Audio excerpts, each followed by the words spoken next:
Hello there, here with me, Shel Chaminato for TVS News at 5. Let's get to the headlines.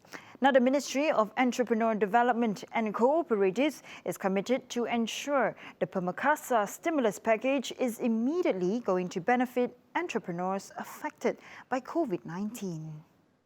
Its Minister, Datuk Sri Dr. Wan Junaidi Tuanku Jaafar, said that his ministry is ready to lend a hand in channeling all Pemerkasa incentives to affected businesses and corporations.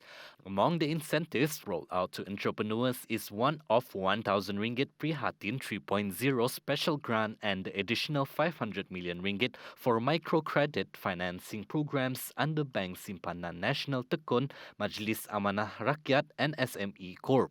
Meanwhile, in a bid to empower women entrepreneurs, a small and medium enterprise and micro SME e-commerce campaign was set up, along with Shop Malaysia online program to help them transition to digital market. There is also a 100,000 ringgit financing incentive without collateral for cooperatives from the Cooperative Commission of Malaysia to help COVID-19 hit members. Meanwhile, through Pemerkasa, the government's focus towards the continuity of the tourism industry will be able to boost the spirits of those involved in the sector. Minister of Tourism, Arts and Culture, MEDAC, is confident with the earnestness of the government through the re-stimulation of the tourism and retail sectors initiative. Through Pemerkasa, the tourism industry, one of the sectors worst affected by COVID-19, were given a few incentives to ease the burden and to support the sector's recovery. These incentives includes the extension of tourism and service tax exemptions on accommodation provided by hotel operators until December 31st, 2021, and the extension of tax incentives to tourism operator companies until the 2022 fiscal year. Also granted is the permission to defer the payment of monthly income tax installments from 1st April to 31st December, granted to selected tourism industry companies and selected industries such as movie theatres and spas. Following the next update, as National COVID-19 Immunization Program Coordinating Minister, Khairy Jamaluddin became the first individual in the country to receive the Chinese-made Sinovac vaccine to prevent COVID-19 at the Rembau Hospital on Thursday.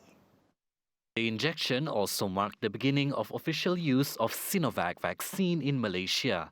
Khairy, who is also a Rembau Member of Parliament, received the jab at 1:32 p.m. by Chief Nurse Supervisor of Rembau Hospital, Salha Abdul Samad. Khairy stressed that the Drug Control Authority on March 2nd approved by the conditional registration of Sinovac vaccine for use. Furthermore, he said people no longer need to hesitate in receiving this vaccine because it has been used in 27 countries comprising of China, United Arab Emirates, Indonesia, Turkey and Brazil, which involves more than 60 million doses.